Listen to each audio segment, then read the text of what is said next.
Alright guys, this is slide 3 of our 80s unit. The times they are a-changin'. That was a good Bob Dylan song back in the 60s. This slide focuses a lot on sort of the the end of the decade, into the early 90s, as governments begin to topple and fall all around the world. So we're looking at a number of different things, right? But first we'll start off here at home with a group known as the Moral Majority. They are founded and led by a preacher, a televangelist, a TV preacher, named Jerry Falwell. Okay? And there you see Reverend Falwell with his Holy Bible there. Reagan was a very conservative Republican.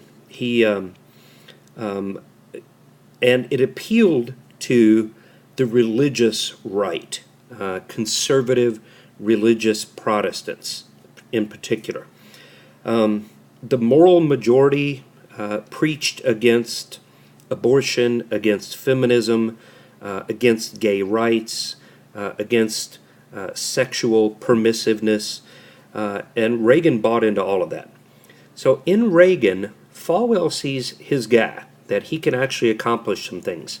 So the moral majority will set out to get Reagan elected in 1980 and give him a lot of power.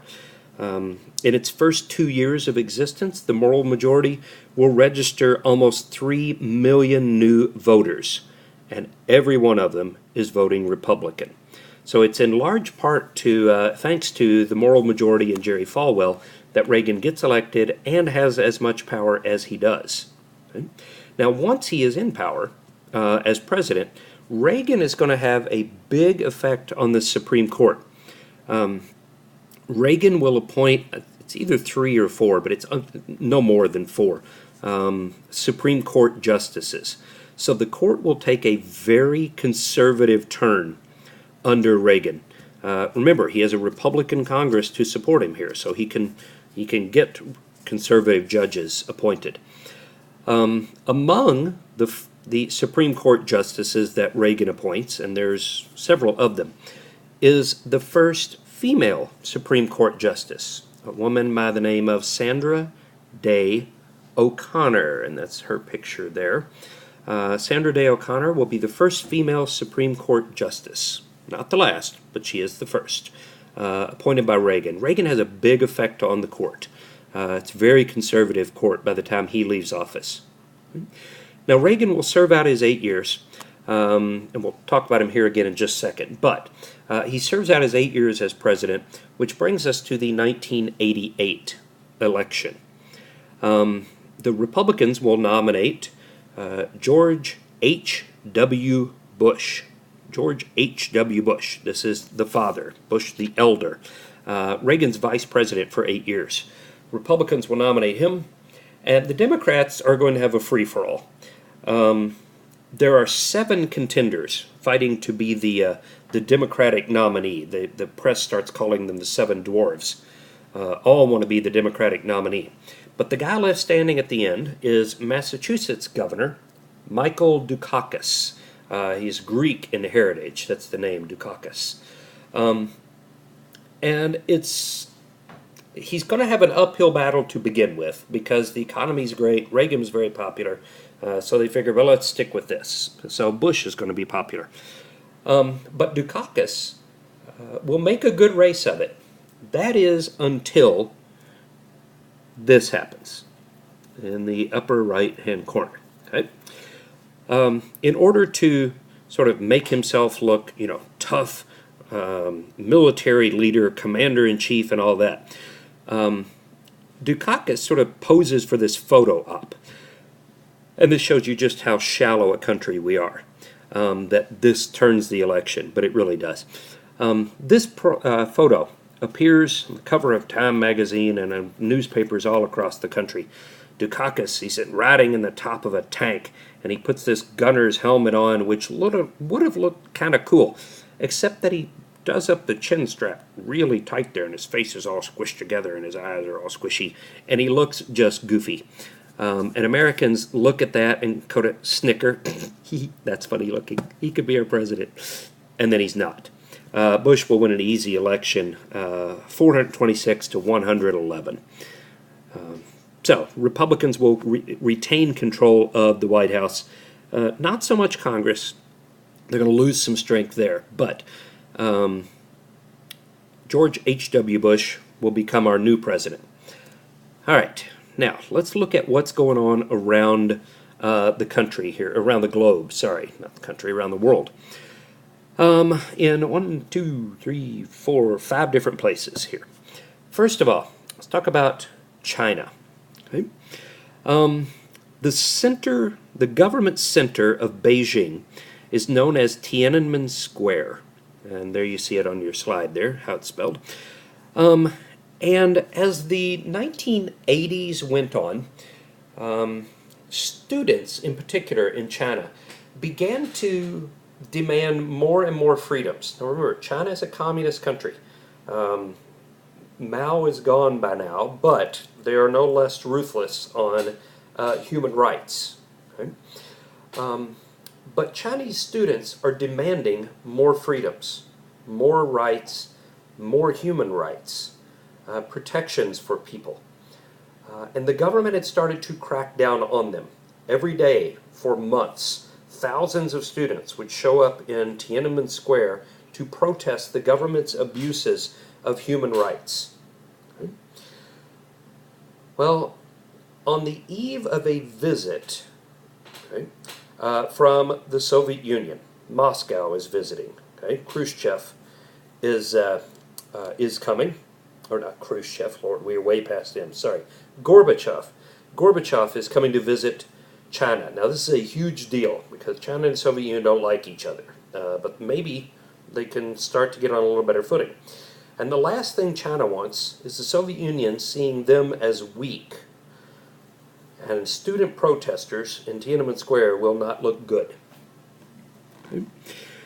So the military starts cracking down on student protesters. There are thousands of them several days before Gorbachev is supposed to arrive. The next morning, there are none of them. Thousands of student protesters simply disappear from Tiananmen Square. Their families never see them again. Nobody knows what happens to them, but they're gone. The official Chinese position is that the entire incident never happened. I don't know about any student protesters. I don't know what you're talking about. There weren't any student protesters here. And the press would say, sure there were. We saw them. They were here yesterday. You know, people would say, my son, my daughter was down here yesterday. And they'd say, I don't know what you're talking about. And word got out that the student protesters had been murdered by the government. The official government position is the event never occurred. Well, then where'd all the people go? I don't know what you're talking about. An event never occurred. Thousands of people disappeared, and it never happened. Well, shortly after that, we get a very famous incident involving this little guy right here. Okay? He comes to be known simply as Tank Man. Okay? And Tank Man is an average, everyday, common citizen. In fact, nobody to this day knows who he is. But Chinese tanks were rolling through Tiananmen Square, clearing it out, and this young man, probably just on his way home from work one day, decides that he has had enough. He has had enough of his government killing people. He has had enough of his government abusing human rights. And he decides he's going to do something about it. So he walks over in front of this line of tanks and stands there, daring them to run him over. The tanks would turn to go around him, and he'd run over in front of them again. And they'd turn to go the other way, and he'd run over in front of them. When they stopped, he climbed up on top of the tank and starts banging on the lid. Okay? Eventually, some people see what's going on. They run out, they grab the guy, and they drag him off before he gets shot and killed. To this day, nobody knows who he was. Just an average guy who decided he'd had enough of his government abusing his people. I'll show you a good video in class about that. Okay. All right, in Germany, let's finish up here. Germany, Reagan will deliver a very famous quote, goes to Berlin, delivers a quote to the press, but it's directed at Gorbachev. It says, "Mr. Gorbachev, tear down this wall," talking about the Berlin Wall. And Gorbachev will. In 1989, the Berlin Wall will come down. December 1989. The Berlin Wall comes down. East and West Berliners meet for the first time in 28 years. The wall had divided Berlin for 28 years. Nearly a year later, in October 1990, the two Germanys would be reunited, and we would have no more East Germany controlled by the Soviet Union. No more East Berlin, no more West Berlin, no more East Germany, and no more West Germany. We simply have one united Germany again as of October 1990. Okay. Now, shortly after that, the following year, in December 91, Gorbachev will resign as leader, Soviet premier, and he will be replaced by a man named Boris Yeltsin. Yeltsin will take over as the head of the Soviet Union and would see the end of the Soviet Union and the beginning of CIS. The Soviet Union will fall apart. All of the countries that Russia controlled will one by one start dropping out to become their own. We know about Poland overthrowing its government. Hungary will, Czechoslovakia will, all the countries behind the Iron Curtain will overthrow their Soviet-dominated communist governments, and the Soviet Union will fall apart. It will be replaced by the CIS, which stands for the Commonwealth of Independent States. The Commonwealth of Independent States, and this is the CIS flag down here at the bottom of the screen. The Commonwealth of Independent States will function much like the Soviet Union did. It will be 15 countries all joining together into one organization. Okay?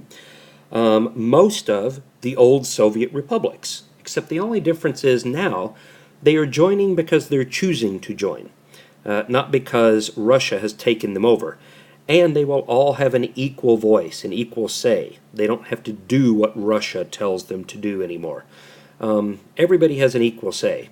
So many of the former Soviet republics will now join the Commonwealth of Independent States.